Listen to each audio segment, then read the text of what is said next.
out of nowhere. I was like, oh, there she is. Oh my goodness. Hi. Hi, how are You you? look radiant. I'm trying to lower this tripod. It feels like it's a bit high, but maybe I can prop myself up. I'll sit on a pillow. Hold on. Yeah, it looks Okay. great though. You look Let's see. radiant too. Thank you. Can Thank tell you have a you. pretty dress on. Oh, it's a top, but yeah, it's like a little tube top. Amazing. I'm so Yeah. happy we're doing this again, but I know. switching the interview for the interviewee. I Awesome. love I'm it. so excited. Yeah, I'm excited because I've been following your journey for a while now too, and it's just been so cool to see your transformation and, especially for this vegan Lent for people to, abstain from animal products and to just like make that shift in their life, even if it's for 40 to 50 days, right? Like what that can actually do. And you being this raw food worldwide meetup organizer, I mean, like, you put that together and then like thousands of people joined. Oh my goodness. That's a really big deal, like to be able to gather that many people all over the world is, Yeah. not too many people can do that. They can try, but for some reason you and your, glow and just who you are was able to just make it happen. Oh my So, God, thank you. Well, I yeah. really feel like my gift in this world is to inspire and instill enthusiasm in people. I feel like I have this ability where I can get anybody excited about anything. I love I'm like, that. guess what, we're doing this. They're like, oh, okay. I'm So, in. Yes. okay. I Yeah. love it. Have you always been like that? Do you want to tell us a little bit about your journey from the beginning? I don't even know how it started. I mean, I guess it started with my dad. He was always telling me like, go after your dreams, be the best you can be. Like he inspired me. Yeah. So then when I got a bit older and I got into personal growth and I had my transformation, my weight loss transformation after I had my kids, when I went raw for the first time, Ah, because I've been on and off raw so many times. But that was like 15, well, what is she? Yeah, 15 years ago or so, wow. right? Yeah. So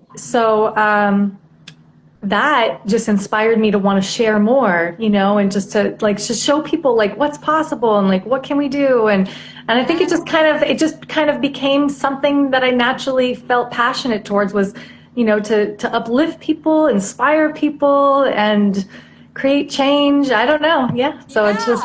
it's like That's part of who I am now. I love it. I love it. It's like that spark of light. You've had that spark of light within you and that shined. And so that gave everyone else permission to shine too, which is really, really special. Thank you Which is it's for important being because I you. didn't I didn't always feel that way. I didn't always feel like I could shine my light and my beauty, and actually the thing is like I actually felt so insecure most of my life. Mm. That's kind of where the ageless beauty thing comes from, is because Right. it's the vanity, right? Like we all have to like look a certain way and there's these beauty standards, but it's like where's the beauty that doesn't age?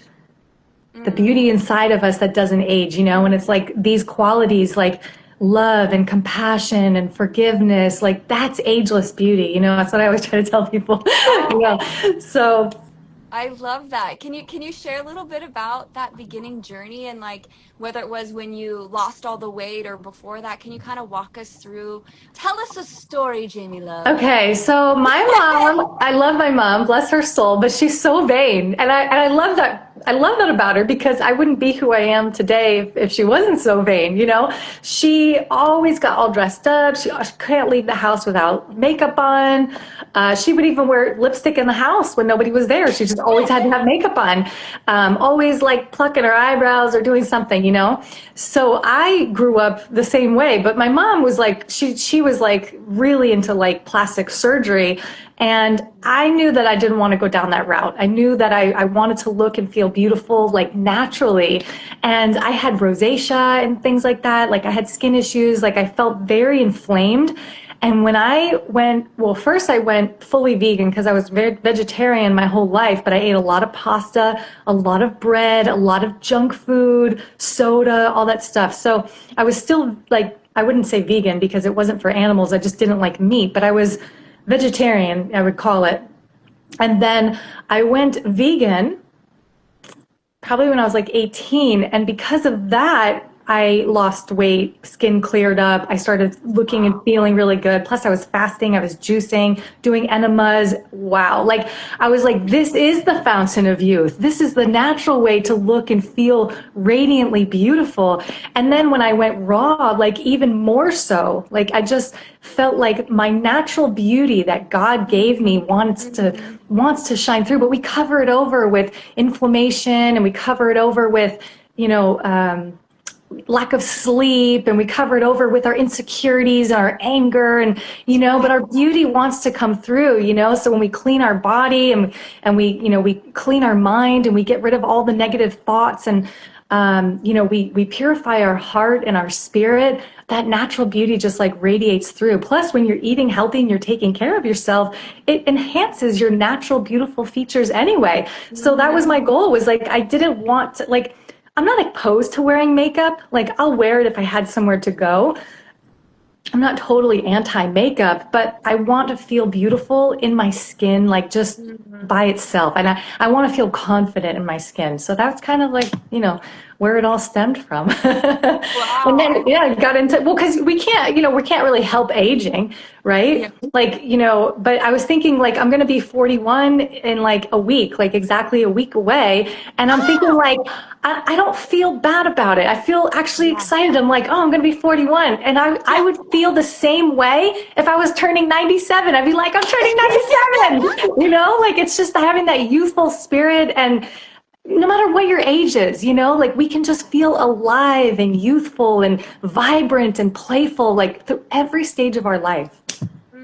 I love that. That's so Yeah. great. And that's the cool thing about like the raw food community too, is like, it does kind of bring you back to that childlike innocence, like, especially when you stop eating animals, or animal products. It's like you develop a sort of like empathy and compassion that you might have been kind of blocked off to when you were eating animal products. And your heart just opens in a new way, you know? Did you have that same experience for you? I know you were like, I mean, literally from birth, like vegetarian. That's so rare, which I makes still experienced something though. I still yeah, did. It yeah. wasn't because I did eat fish on occasion. I did eat eggs and dairy. So I gave all of that up, but it wasn't until I gave up also gluten. I gave up, the Mm, junk food and the refined sugars and things like yeah. that.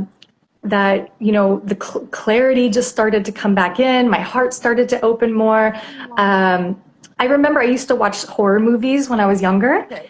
And then as I started to get healthier, my body started to get healthier and I became more sensitive. I couldn't watch that stuff anymore.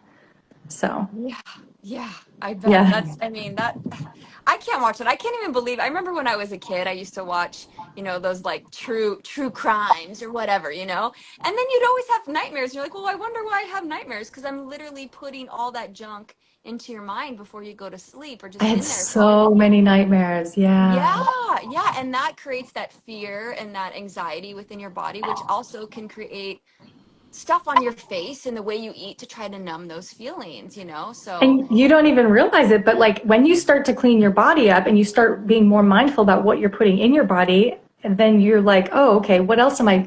You're more mindful of the energy that you're around. You're more mindful of like what you're consuming on social media. Like now, like I could hear a song and I could just feel if it resonates or not, or I could see something or whatever it is. And if it just doesn't feel good in my body, I'm like, I don't even want that. I don't want to listen to it. I don't want to watch it, So I'm very, very particular about what I consume on every level I these love that. days. Yeah. I love that you say that. Oh, Jerome's chiming in here. My dad would always watch horror movies as well, and I absorbed a lot of that.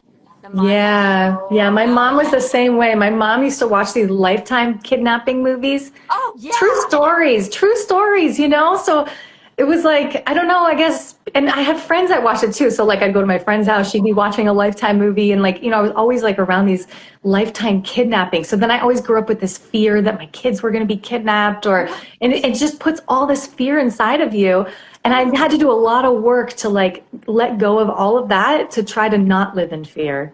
Yeah, absolutely. And I'm sure, like, I mean, I don't think they do that nowadays, but back in the day, they used to literally put missing children on milk boxes. Right. Do you remember, Right. like, can you imagine like a kid sitting at like the breakfast table and like you're like, oh mom, this kid's missing. Like, what in their mind subconsciously is happening? It's like, Right. and they're drinking milk to it's just, yeah. That's weird. Why milk? Yeah. Which is weird because they steal the baby cows from their moms.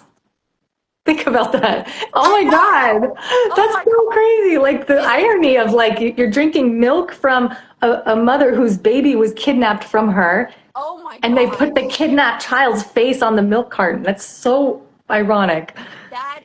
That is really something I've never actually thought about until right now. Like I that me is neither. I never thought oh my gosh.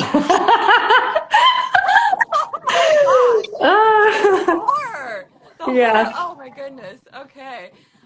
What do you say? You hit the nail on the head. Exactly. Exactly. Well, I want to go into a little bit too, like when you made that transition from vegetarian to vegan, when you actually let go of the animal products, or I'm sorry, the dairy. Were you on date? Were you on cheese? What were you eating? That was, you said fish and then dairy as well? Fish was on occasion. My family was more meat eaters, so I only would Okay. ever get fish if we went to like a restaurant and they had like a buffet with crab legs or something, because it was Okay. very rare. It wasn't like, I liked seafood, but my mom, they didn't make it often. So I didn't, Okay. I hated meat. Like I could not stomach it at all. So my mom, because we're Italian, I would get the bread and butter and pasta Yeah. every night. My whole life, Wow. I had bread and pasta because it was always Italian. It was like baked ziti, um, lasagna, like whatever, pasta with sauce. That's what my mom made every night, Yeah. So what was left was pasta with butter and salt and bread with butter. And that's pretty much like what I had every day for my life. And no Yeah. vegetables. Any fruits or Um, vegetables? maybe sometimes, but like I think as a kid I didn't really like vegetables. So, it's like what's the easiest thing you could give a kid is like pasta with butter. Like easy. Absolutely. And so when you got off of that, like how did you feel? Like what was happening to you spiritually and emotionally when you got off that? Yeah, I think like the biggest thing that happened was when well, we did go vegan, but right around the same time because my aunt got cancer. So my mom started researching how to help her. And through that, we went vegan to inspire her. She never went Oh, vegan, but me and my mom did. So I was still living at home at the time. My mom would cook for me and she would juice for me. She would read to me about fasting. So would fast together. Then she would tell me all about enemas. So she's like, you got to do enemas. I'm like, okay, I'll do enemas. So we just started learning together and doing all of this. And she made it easy for me. She would wake up, she would just bring me fresh juice in the morning, whatever it was. She made it like so easy. And, I think through the fasting, the juicing, the colon cleansing, and going vegan, I think just the clarity, the brain fog, that was like the biggest thing. My skin clearing up, I lost weight, the inflammation, the tone of my skin, the color of my skin changed, mm, my sensitivity to the sun changed. So like now I no longer burn in the sun, but I used to mm. burn really badly back in the day. And my eyes were like super sensitive to the light back then. Wow. And a lot of people wonder that. They're like, oh, I go in the sun and I burn, and they don't realize it's that acidosis in the body coming out and getting burned from the sun from what they're Ooh, actually consuming. You know what I right, mean? right, Because we were right. getting all that acidity out, and next thing you know, your skin's like, yeah. Yeah, and now it's just funny because now I'm so I almost live like a chemical-free lifestyle now. I don't want to say 100% because there's always things that will have that probably has chemicals in it. But I don't use like over-the-counter like shampoos, and actually I don't even shampoo my hair at all. I just do water now. And then like my skin, I don't even use soap on my body. Wow. Yeah, so we use like all natural laundry detergents. We don't have chemical cleaners in the home. Yeah. Wow. And how is your hair? Did your hair go through like a transformation of like being oily for a little while and then it Yeah, it's a little oily underneath because I have castor oil and you know how like it sticks to your neck. Like, so I did get some castor oil in my hair, yeah. but yeah, I did go through an oily phase. It was embarrassing a little bit. Like I was okay with it though, because my hair was really damaged. I had dyed my hair, used like chemical bleach on my hair, like dyed it like so many years, my whole life since I was 12. And then I would put heat on it. So I had so much hair just like breaking, falling off, and it was like thin and dry and breaking. And even when I was eating like health, like raw, even when I was like fruitarian and stuff, my hair was not good. So then I was like, maybe I'm putting bad energy into it. So then I would go to the salon and I'm having them wash my hair, but Yeah. they're combing it with this like, plastic comb that probably has like razor sharp edges. And I'm like, and they're like putting hot water on it. I'm like, okay, this is not good for my hair. I got to stop going to the salon. So then I switched over, and I had done the no poo method with the baking soda and the vinegar for a long time. But for that, I switched back because then I dyed my hair. I went like 3 years without dyeing my hair, and then I dyed it again. Completely ruined my hair. It was so healthy at that point. Like, just stop the hair dye if you're doing hair dye. Then I switched over to henna. I was doing henna hair dye for a while. So then I stopped doing everything. I stopped doing heat, stopped doing hair dye, stopped doing the henna. Then I switched over to the baking soda, but even that was like drying my hair out. So then I switched over to clay. I was washing my hair with clay. Even that felt like it was too drying.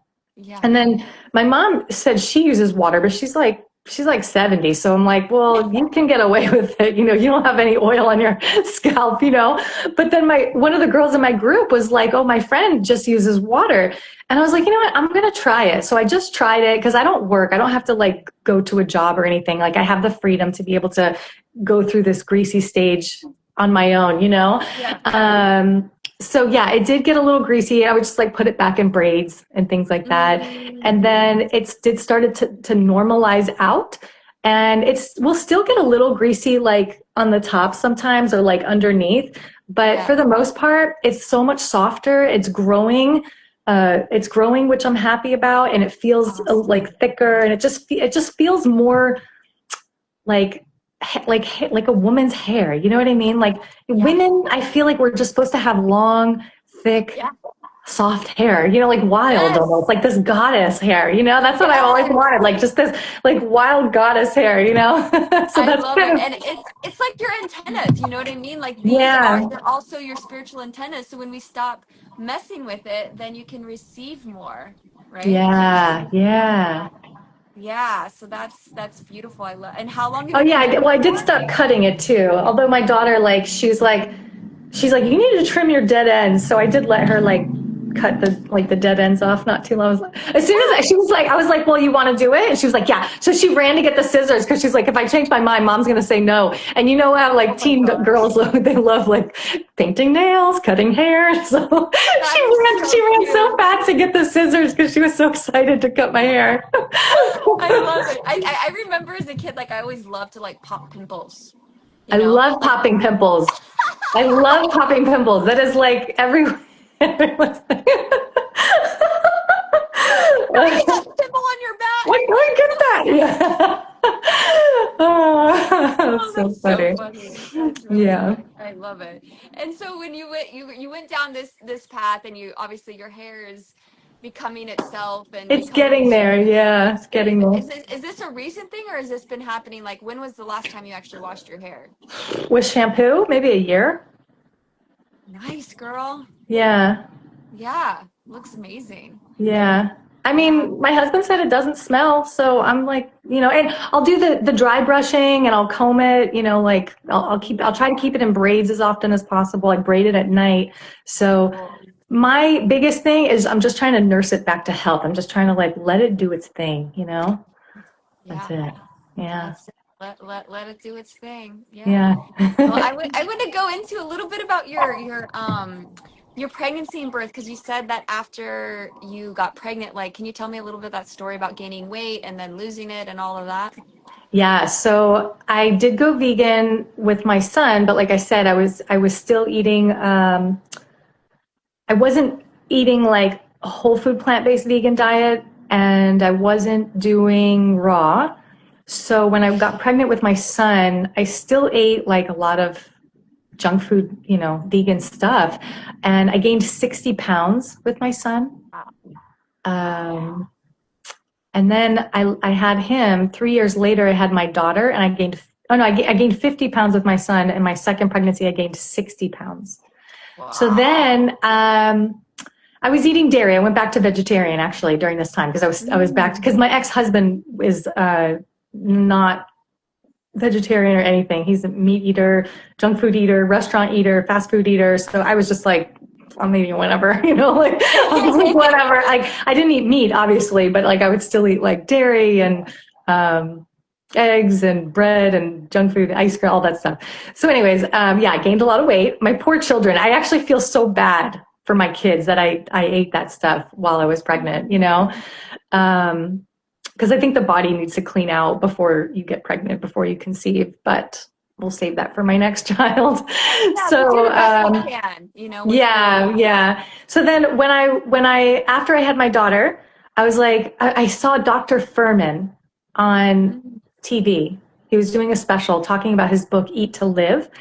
And that really, really inspired me. I bought the book because he said everybody who eats this way loses 20 pounds in the first month, in the first 6 weeks or first month or whatever. And I was like trying to lose the baby weight. So I was like, oh my gosh, I need this book. I ordered it right away. I read it like in the first week that I got it. And I was like, I got to start this. So I did his strict 6 week plan, and I did. I lost like a pound a day, is what he says, and it worked because it was no salt, no oil, very low fat, and a lot of raw, but then steamed veggies for dinner. So like lots of like a big plate of like steamed kale and collard greens, but Mm. no salt or anything. So I would use like no salt seasoning kind of stuff, Yeah, yeah. and then beans, like he said, like eat beans and stuff. So I did his protocol. I lost the weight, but then I saw Annette Larkins, and she is a Aha. long-term raw vegan.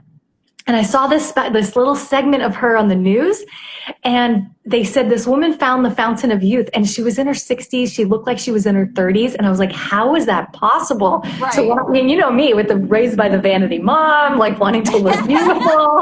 I was like, okay, we're going raw now. So I was like, this is what we're doing. I'm going to be raw for the rest of my life, just There you like that. go. Okay, so it's been a long journey since then. Yeah, so then I went raw, and if you saw the before and after, from after I had my daughter, from like after she came out, you could still see like how heavy I was, until a year later. 1 year later, I looked like a completely different person. Literally looked like a supermodel from eating. My skin was like glowing. It was alive. My Oh, eyes were bright. My skin was like porcelain, like wow. literally like flawless. There was nothing on my face. Like everybody would look at my skin like just blown away.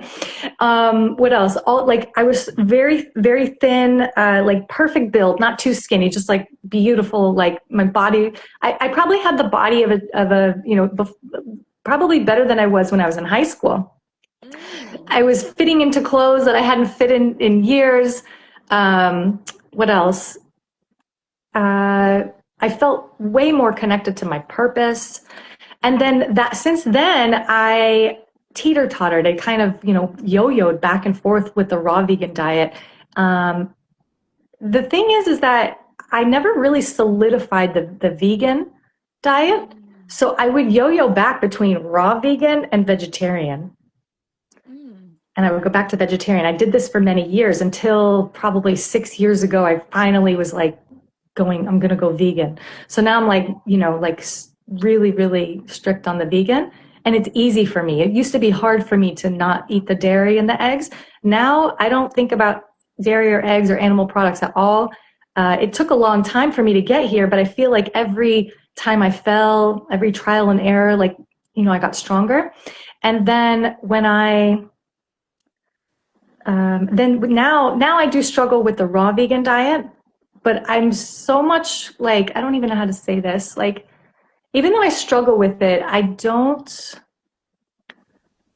when I eat plant-based, it's a cleaner, healthier plant-based diet. It's not like I go, too far off the rail. You know Yeah. what I mean? Yeah, yeah, Yeah. yeah. Well, I love that you're talking about this because so many people just say cold turkey, cold fruited overnight, and it doesn't work like that. Like some people do it and it works, but I think that slow transition is really a much more gentler, easier approach for the body and also the emotions. It says it took you 6 years, like you said, to get out a vegetarian to get to vegan, and like, do you know, or can you remember, like, what was that point that like took you over the edge to be like, okay, now I'm done with animal products? Was it something emotionally, or was it just like a willpower inside? Environment. I think it was Okay, environment. Yeah, because I moved to LA, and my kids moved in with their dad. So when I was living with the kids, I think it was harder for me.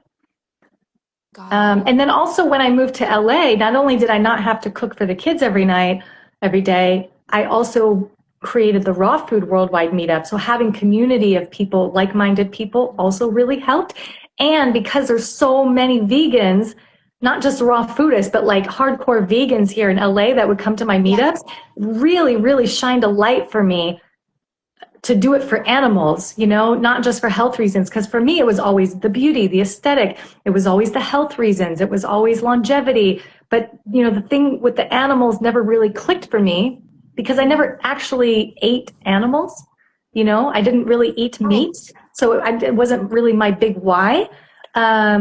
So I didn't correlate eggs and dairy you know what I mean? You just think like, oh, milk's not harming anything, eggs aren't Yeah. harming anything, because you don't really know. So they really put things into perspective for me and like shined a light on all of that, so that really helped. So Wow. Wow. i So think you i think yeah, like surrounding yourself with people, your environment, like people can do it. They can, Annette Larkins, she ate raw vegan for 30 years, cooking meat for her husband. I I don't know. know. Like, I don't know how people do it. Like, Yeah. I can't cook like macaroni and cheese for my kids and not be tempted to taste it. Like I just don't. Yeah. I don't have that kind of discipline. Like I'm the kind Right. of person, I have to remove that like temptation. Like now, I'm very particular. Like I won't even go to certain restaurants. Like if it's going to be too hard, or like even parties. Like, not saying that I'll eat, because I will not go off a vegan, but if I go to a party and there's like chips and guac, and there's like a lot of salt in the guac, and there's chips and Yeah. things like that, I'll eat the chips and guac because it's in front of me. You know what I mean? Even because Yep. it's vegan, but I'll eat it even though I know I don't want it, Yeah. but I'll still eat it because it's like, it's easy, it's there. The social aspect too is like really like challenging for me. So I try to eliminate social settings that revolve around food. Smart. I try not to eat socially as much as possible.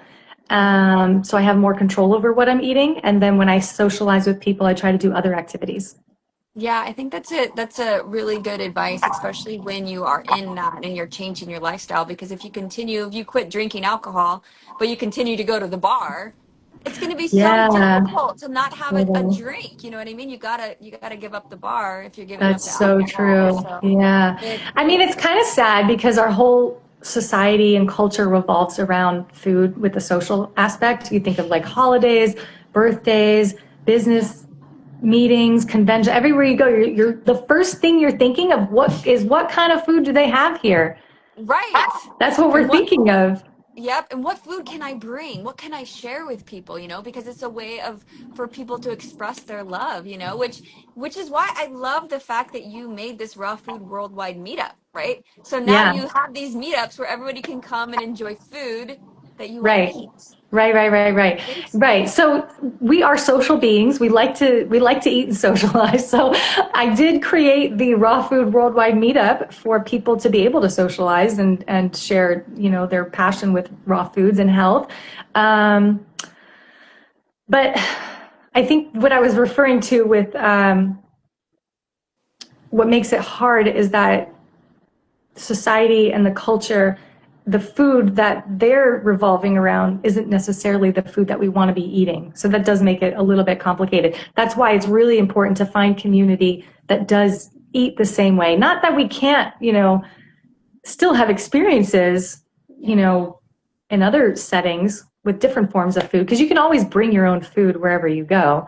But yeah. yeah, there is just something special about like not being the only one at the table eating vegan or not the only one at the table eating raw, right?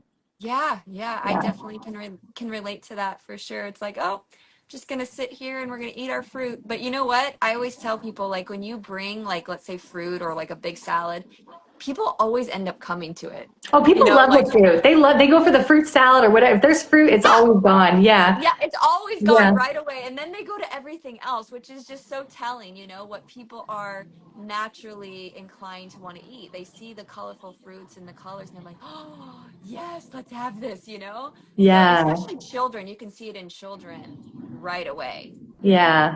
They Yeah. absolutely love that. Yeah. Well, I Um, mean, children, I mean, they'll eat what you give them, unfortunately. So if you give them food that is not good, they're going to eat that and get kind of addicted to that. But I yeah, think, raising your kids healthy from the start is the way to go for sure. absolutely. And how about your children? Are they on your mom diet? Do they follow you? How are they with food? Well, okay, that was a long journey. So when I when I went raw, because my son was not raw or vegan when I went raw, so I was like, I read Victoria Buchenka's book, Mhm. and she went raw overnight. She covered over the stove. She unplugged the microwave or got rid of the microwave. I think she smashed it or something. I can't even remember, but it was like this crazy story. So I was like, my ex-husband, he was deployed overseas, and I was like, I can do this. He's going to be gone for the next like 9 months. I can totally do this to 7 or 9 months. I can't remember. But either way, I had a big chunk of time where it was just me and my little children. And I'm like, they're just going to do whatever I do. Yeah. So it was really, really hard for my son because he was already conditioned to eating cereals and junk food and things like that. So, and dairy, pizza, everything. So I tried really hard to make all the raw versions of everything for my son. And he was so sweet. Like he would eat it, because he wanted like a peanut butter and jelly. So I'm trying to make like raw bread and stick like Oh, homemade raw jelly in it, like, with like raw almond butter. And I don't know. He, wow. he didn't really complain, but I could see he was miserable. Like he was only like 4. And my daughter, Oh, she was a year old, so she was still breastfeeding, and she loved it. Loved it. She loved the fruit, loved the green juices, loved the smoothies. Like she just loved the raw stuff. So I struggled with my son. My daughter, she would come in and she would juice with me, like, for years after this. And then every time my ex-husband would come home, I would make something healthy for my kids, and then he would like have pizza at the table. And then, right. he would share his pizza with the kids before they would eat the food that I made for them. So it was like this really hard battle. And then when we split up, I would feed the kids vegan and healthy, packing like fruits and vegetables in their lunch. And I did give my son meat because he did like meat. So I gave him like chicken and fish, but I was like really particular about everything else that they ate. And then, but my daughter, she was like mostly vegan, except they would go to their dad's house and then he would get them fast food. He would give them soda. He would give them candy, like anything they wanted. So Wow. then they would come back and they would be like struggling with what I was trying to give them. So it was not easy. So now they live with him, and they eat whatever they want. And then I live here and eat whatever I want. And then when I see my daughter, I will take her out to a restaurant. Like I'll take her to she likes Olive Garden. So I'll take her. She doesn't eat meat in front of me. Honestly, I don't think she eats that much meat anyway. I think she's more into the cheese. Yeah. Um, I don't think she's a big meat eater. So when she's with me, she never eats meat. And then I will bring my own food to the restaurant. So it's cool that she sees that actually. I'll either Yeah. fast and not eat anything at all and Yeah. she'll eat, or I'll bring my own food. Yeah. Yeah. And When I love she's totally okay with it. yeah. I And actually you're think it inspires her. I really think it does. yeah, kind of like I think it's really beautiful too that you're not forcing them to do anything, that I you love can't. They're them. teenagers at this point. I can't force them to do anything. If I tried to force anything, they probably would never speak to me again. Right. So, I mean, my Right. daughter, like, she's 15. Like, you can't tell her what to do. Yeah. like there's Yeah. no, yeah, I think the only thing with teenagers is you have to just try to set the example and you have to try to inspire them and educate. But like, I don't think forcing really works well with anybody. No. No. No, you're gonna go out and like sneak out and do it anyways. I mean, look at Jillian Barry's daughter. She never forced her kids and now her daughter's vegan. Oh, really? Uh-huh. And then I have another friend who has two kids. One of them is raw. She wants to be raw. It's her choice. And then her son is plant-based, but he doesn't want to be raw, and she doesn't force them. So, Smart, smart. Well, it's good because they can make their own decision. I always say, like, especially to my children too, like, well, how does this make you feel? that's a Like, good one. Yeah. how is it making you feel? And they can make that choice. Well, are you feeling anxious? Are you feeling angry? So they can start correlating with what they're eating is actually like affecting their emotional That's state. so smart. I feel like I wish I had that awareness. I don't think I had that awareness until I was in my 20s because I used to eat tons of heavy food, junk food, um, fried food. And then I went out with my friend, and for the first time, like I would never order a salad when I went out to a restaurant. And she ordered a salad. So I was like, okay, I'm going to get a salad. And I felt so light after. It was the first time in my life that I ever correlated like how something makes me feel after I eat it. And then after that, I was like, wow, food has an impact on how you feel. And to think that I went that long without having that awareness, like most people don't have this awareness at all. So to Ever. teach your kids at such a young age is incredible. Yeah, yeah. Well, and I'd love to hear too a little bit about because I see all your posts about, food addictions and the books that you just wrote a book, right, on this? Or you're Oh, writing girl, I'm one? working on it. Yeah, I have a lot that I'm working on. But okay, so food addiction. Okay, I first discovered, this whole journey was like change your diet, change your life kind of philosophy, and it's not the end result that matters. It's the evolution, your self-discovery, like how you're evolving through the lessons that you're learning when you give up certain foods. And the Mm. awareness of like, how does this make me feel? Or, like really just sitting with yourself through these cravings, like where is the cravings actually stemming from? Then 8 years ago? Like 8 years ago, I learned about Ray Mayor, who's a breatharian. And I was Mhm. really, really fascinated about the breatharian philosophy. And I was like, I love this. I want to study this. So, I started incorporating more fasting. And then I would notice, like, I would go days without food. And I'm like, I'm not even hungry. So where is the hunger Oh, coming from?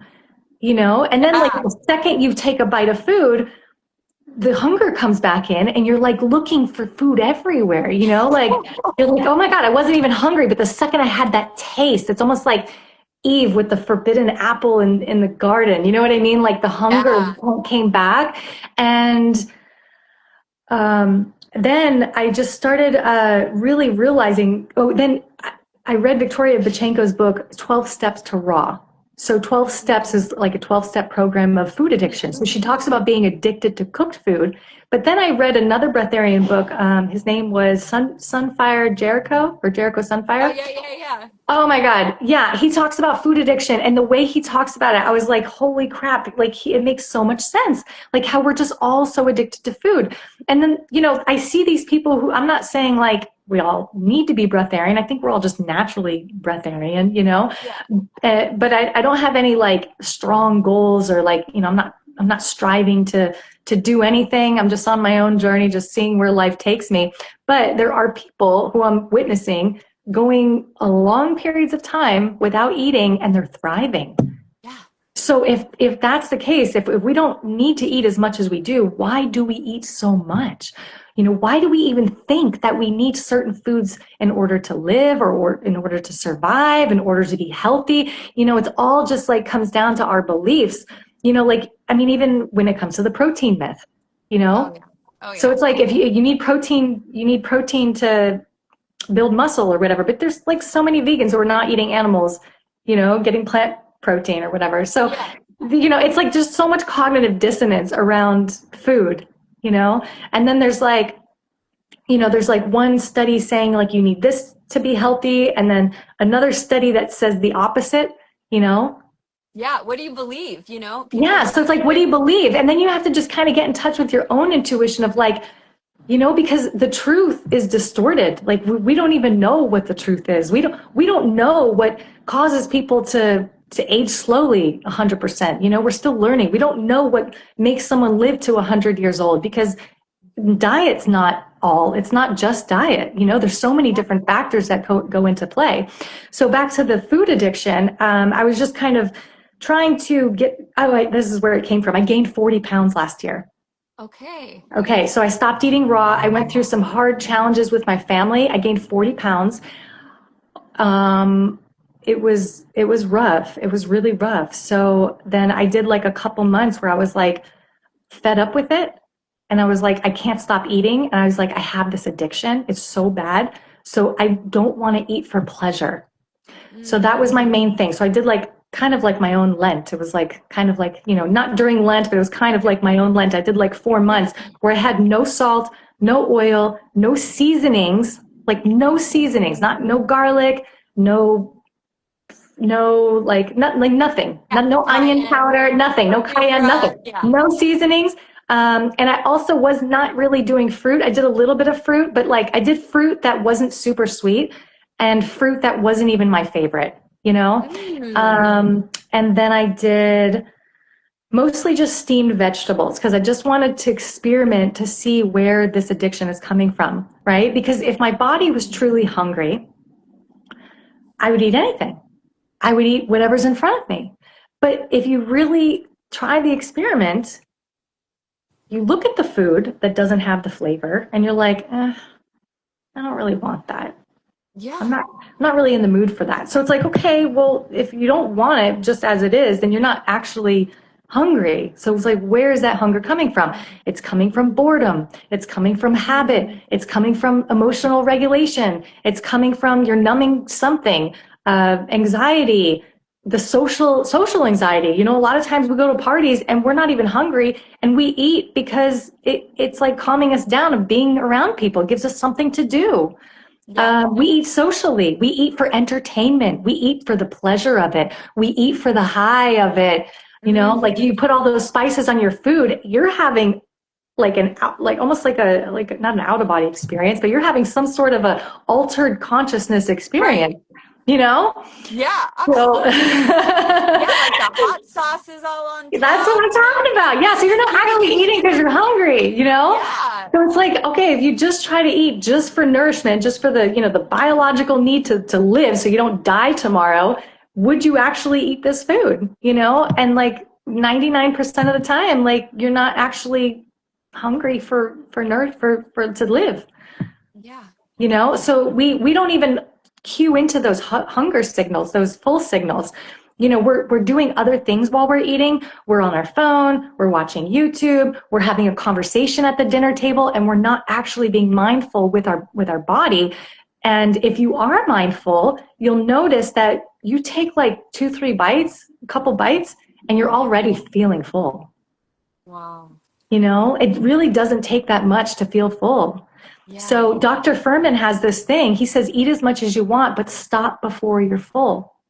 So you Mm, have this addiction with cooked food, and then you go to vegan foods, and then because you're addicted to the cooked food, you find all these processed vegan foods to curb your craving, your addiction, and then you go to raw without getting to the root of your addiction, and then you're making all these raw food gourmet. And I'm not dissing anybody. I'm just saying to think about it. Just think yes. about it. You have Yes. all these addictions, so now you're making all these raw food gourmet things to mask your addiction. So you're just taking your addiction from cooked food to vegan to raw food, and Yeah. then because you didn't get to the root of your addiction, and you're eating all these gourmet raw foods, if you fall off of eating raw, you're going to go all the way back to the junk food because you never got over the addiction to that in the first place. Yep. Wow. So that's where the slow comes in, not cold turkey. You can go cold turkey. Some people can do it, but I'm saying try to master eating just plant-based Yeah. first. Try to Yeah. master eating mindful eating. Try to master your hunger cues. Try to master Mm, no seasonings, like you don't have to eat no seasonings forever, but it's a really cool experiment. If you go and you don't eat for pleasure at all, you're gonna like really come face to face with like, this is what I was feeling. I was feeling so depressed because I wasn't eating for pleasure. There was no pleasure in the food. I was like, I don't even want this. I'm gonna eat it because my brain thinks that I need it, but I'm not hungry. Mm. But I'm going to eat it, but I'm not really enjoying it. So really, we really only want to eat for the pleasure of it, you Yeah. know? Yeah. Girl, Um, this is a good book. yeah, Like what you're just sharing right now is gold. It's gold, yeah, and it can help so many people actually going on that path, because oftentimes they blame, like you said, they're blaming the food, and they're not looking at what the actual root cause it is, right? Like, I'm eating this food because I'm pissed at my mom, right?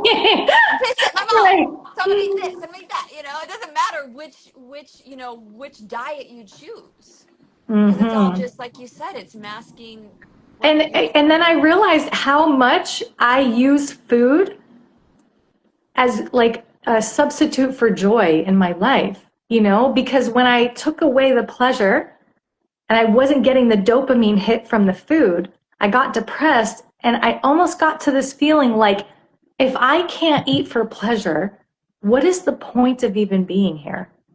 What's the point of even living? So it's really important that we find joy outside of eating and just eat for the sake of nourishing your body. Mm, And that's like the revelation I had. I'm not there, like I'm still working through my addictions, but it came to me like so clear as day. Is like, if we really just ate for nourishment, we would just eat the bare minimum, like just to eat, move on with our day. If you ever saw the movie The Matrix, they're eating this tiny little bowl of oatmeal. It's not even a big bowl. It's a little bowl of like this oatmeal, right? And Neo is asking Morpheus or somebody about it. And he says, it's everything the body needs. It's all the amino acids. That's it. That's all you need is this little cup of food right here. That's it. Like, could you imagine? But we can't do that because we're so attached to the pleasure of it. We're attached to using it for emotional regulation. We're attached to the entertainment of it. We we're addicted. It's an addiction. we're addicted, and It's what would happen if we weren't addicted and we had that much more time on our hands? you would create. You would create. You Yeah. would you would be of service to humanity. You would make an Yes. impact. You would innovate. You would design something. You would do, I don't know, you'd go down in history for something, Yes. If we just, stop consuming so much and start creating. Yeah. Start serving. I love that. Start serving. Yeah. I love that you said that. It just makes so much sense. There was a woman I just saw recently on a video who hasn't ate anything in 3 years, and she doesn't sleep either. She said when she sleeps she gets more tired, and she runs. She like runs at night. She doesn't eat food. And they said, "Why do you do this?" And she says, "Because if I'm sleeping and I'm eating, I'm not helping other people." And I was like, Wow. she's got it. Like, Yeah. it's not for these, egotistical reasons. It's not for vanity, or like you said, it's purely because she wants to help others, and she figured it out. Like, I mean, that's like I you know who said. I know who you're talking about. Yeah, I Yeah. can't I can't think of her name, but she's somewhere in Europe, because it was in, it had Yeah. I captions forget in I it. forget her, not Nastia or Anastasia. Yes, Yeah. Uh-huh. something like that. Yeah, I know, yeah, it's pretty wild, right? That's what I mean. yeah. Like we don't even realize, like there's people who are saying like they don't sleep. So it's like everything that we think that we know, we have to just like have discernment, be like, maybe this is not the whole truth. The same thing with eating animals, or the same thing with needing this or needing this, or I don't know, even supplements, like anything. Like we don't really know like what the truth is, because there's science that could tell you that wheatgrass is good for you, and then science that could tell you wheatgrass is not good for you, or Right. science that could tell you that mangoes are like gonna make you or young, and then mangoes are gonna age you, or you know what I'm Yeah, saying, like. yeah, totally. But all you got to do is just go onto ChatGPT and find out the truth, right? But here's the thing, what if both are true? Right. Well, based on your beliefs. I don't know. on I don't know. on Yeah. your perception, you know what I mean? Which I love that. Like, You because know, then you have the placebo effect or the nocebo effect, right? Because it's like, if yep. I believe that this mango is going to make me healthy, it's going to make me healthy. Or if I believe that the sugar in the mango is going to cause aging on my skin, then maybe it will because of that, you know? Right, right, right. Or if I eat this raw piece of meat, this is what's going to give me longevity, you know? Like when you truly believe it, you know, it can happen. Like We're not saying, I'm not saying that eating meat couldn't give you a long life. It might, but they're hurting animals at the same time, you know? So that's yeah, the thing that we have to think about is it's not just for the health. It's to be compassionate to all creatures too. right, right. Yeah. I'm Yeah, sure that you could be healthy, young, beautiful, vibrant, and live a long life no matter what you eat if you had the right mindset. But yeah, we don't want to cause harm to the planet, cause harm to, totally, totally. I mean, even if it's not causing harm to your body, think about all the people working in the factory farms, the conditions. Yeah, It's like yeah, some of the worst, most suffering. I don't know if it's the word suffering, but the worst working conditions of any job. yeah. I remember I was 14 and they took me to a slaughterhouse for like a field trip in Nebraska, and I was like, I don't know if I really want to be here, you know. Oh wow. It's awful, you know. It So really my daughter is. at her school, they have a class called it's like a livestock class or farm class or something. So during the whole year, you raise an animal, a pig or something, and then at the end, you can either slaughter it yourself or you can sell No, the pig to be slaughtered. no, no, Yeah, no. Oh my gosh. yeah. How does she feel about that? Like She how did she wouldn't do it. She's like, I won't take that class. She didn't want to do it, but she has friends that are in the class. yeah, yeah. Yeah. That's I've never heard of that before. I guess that's wow. Isn't it crazy? Yeah, it's really crazy. I my daughter would lose it. Like she loses it like, you know, a ant dies, you know? So I can't even imagine, you know, Yeah, what yeah. That's just in yeah. the school system. That's in Yeah, our school system. in Wow. our school Public system. schools.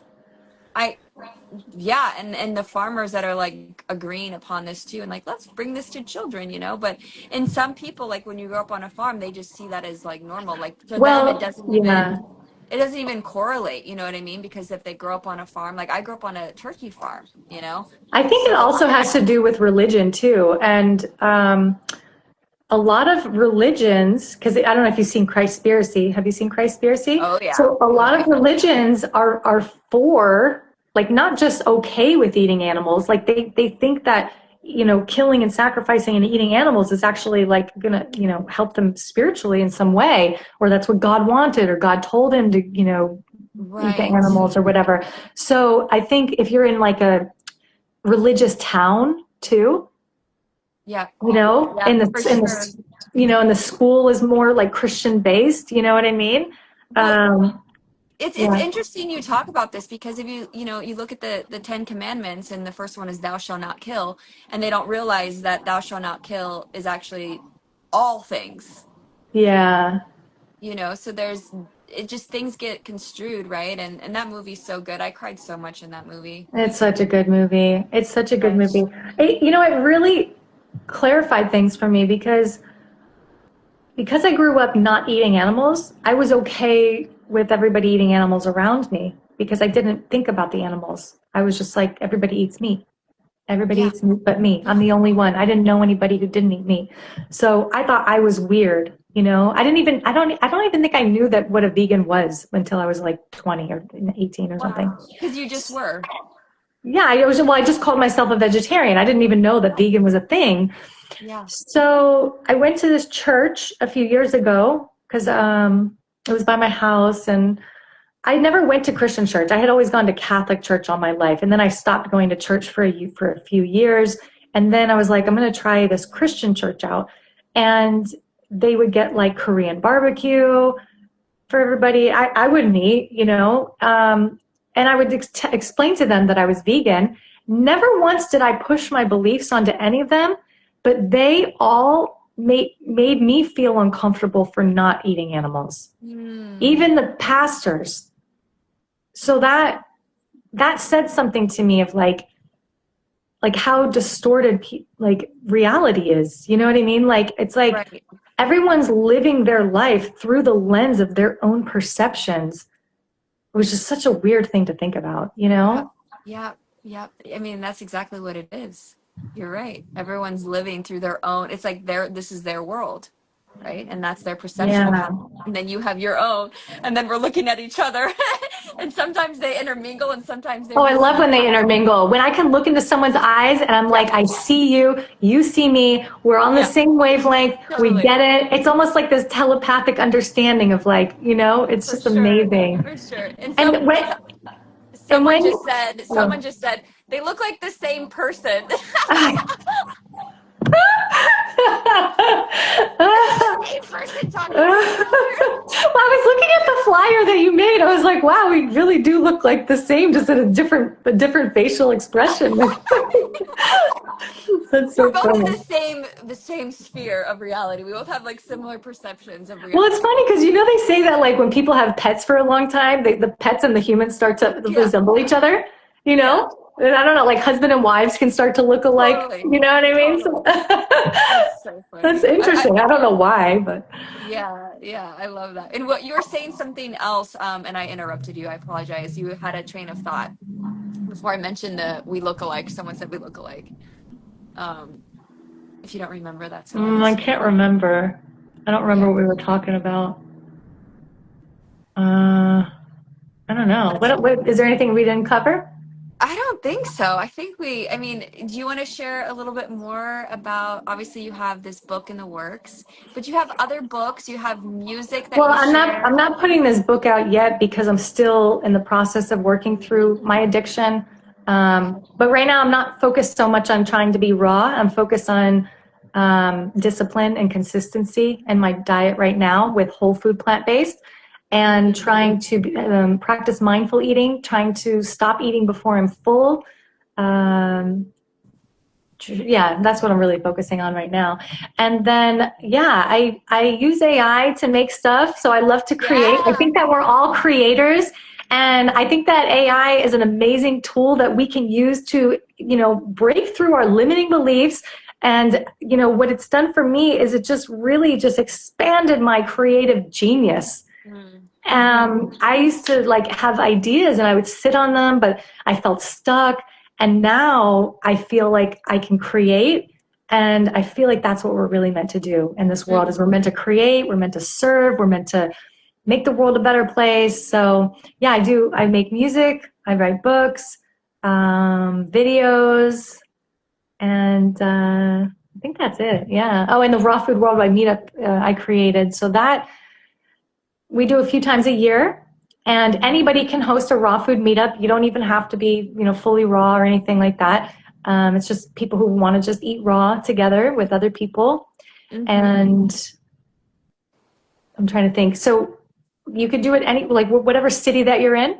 So I think one year we had over 70 cities participate. So Wow. everyone was having raw vegan meetups all on the same day, So cool. all in the same day, like all over the world. Think of the little pocket clusters of Yeah. like love and positivity happening all at the same time. Yeah. Yeah. Yeah.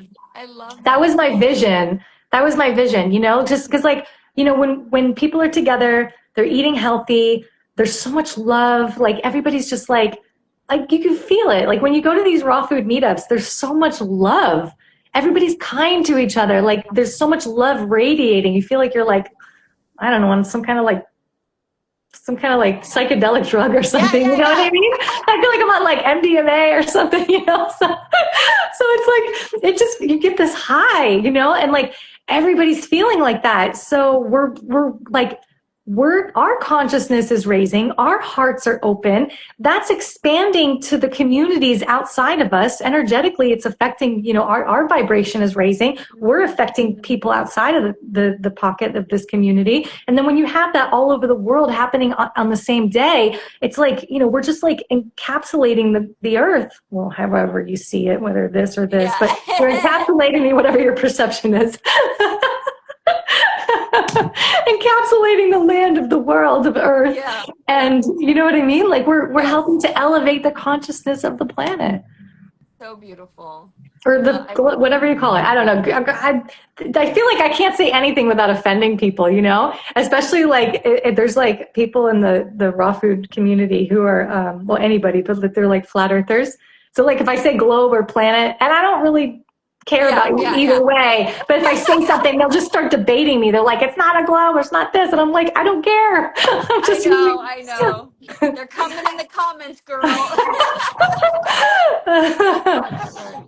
Oh man, I love it. Well, so you're doing the when's the next Raw Food Worldwide meetup? Do you have a date for that, or it's I just gonna be haven't on? planned it. We've been doing every few months. So we just had one Okay. not too long ago, but we'll do Yeah. another one in a few months. So follow the Raw Food Worldwide meetups on Instagram and then, Yay. just kind of keep a lookout for it. So if you Awesome. don't, and this is like the thing is to have community for support around you, you know, even if you're not raw, but you're trying to go raw or you're plant-based, whatever it is, it's so nice to be able to have community because we're social beings. Like we need to be around each other. We need community. And if you don't have community, just build it and they will come. Mm-hmm. Build the community. Build it up. Oh, so sweet.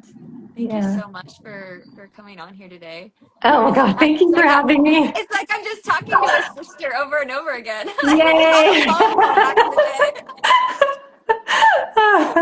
That's great. Awesome. Well, is there any other ways that people can, obviously you have your music as well, which I think is amazing. Oh, It's so so inspirational. the music is powerful. So I don't just make music. I make music around, I have songs written, songs about raw vegan, songs about going through, food cravings, songs about, they're all of them are empowering, they're inspiring, embodying the divine feminine, songs about ageless beauty, about, like just loving self-love, like they're all really inspiring music. So, what we get on the radio is not always great. It's the same thing with TV shows and movies. So that's why I think it's really important that I'm putting out this music because it's to uplift, inspire, and empower people. It's clean music. Yeah. I know my Yeah. kids love your music, so Oh yeah, the veggie kid yes, songs. they Yeah, love there's it. even vegan songs for kids too. Yeah, so sweet. Oh I yeah, love and it. I have vegan books for kids. Girl, you got so much stuff going on. I love it. I love it. And everyone go to her page, follow her inspiration. I love also about you that you just share from whatever's going on in your heart. You're just sharing. And I think it's really inspiring to others to just create and to share and to spread that. Well, yeah, it's not just to create to like okay. The thing is to express yourself. Like just authentically express yourself because we've become so accustomed to judging people's creations because we live in this capitalistic world and it's like everything we do has to lead to like how's it going to make money, and we go to school and they judge your writing, they judge your paper, they judge your art, everything's critiquing, and then we get so afraid to express what's really in here because we're afraid that no one's going to like it. So don't Mm, create for anybody else but you. Create mm, because like anything is possible, like you could just come up with any idea and just know that it's not stupid. It's not a stupid idea. It's beautiful. And you don't even know where it's going to lead to you because, like yeah. one creation is going to inspire something else. And eventually like you're going to just step into your purpose. You're going to step into the person that you're supposed to be, instead of like Mhm, stifling it and like holding everything inside. There's a mhm. message inside of all of us that wants to come out. Yes. Yes, I love this. Oh, thank you so much Thank again you.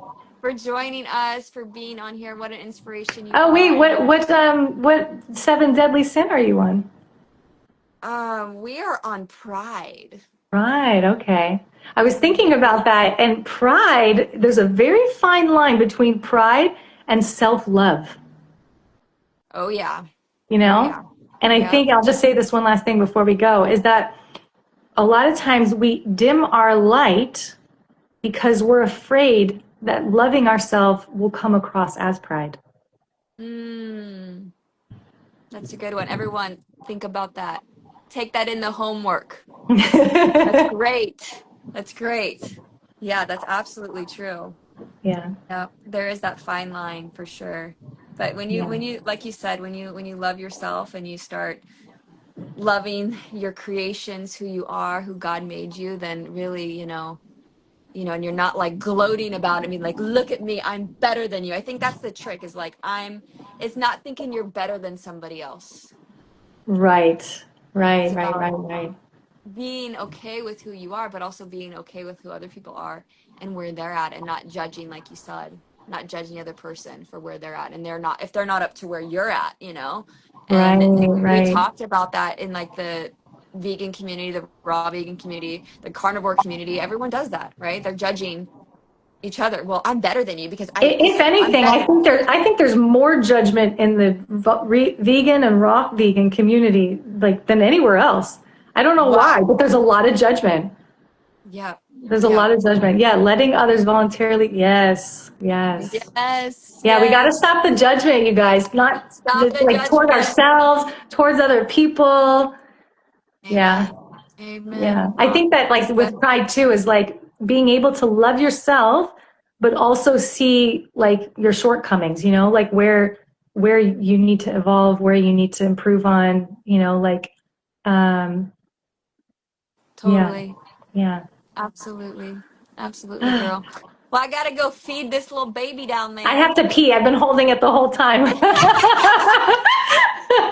I'll go release my milk while you go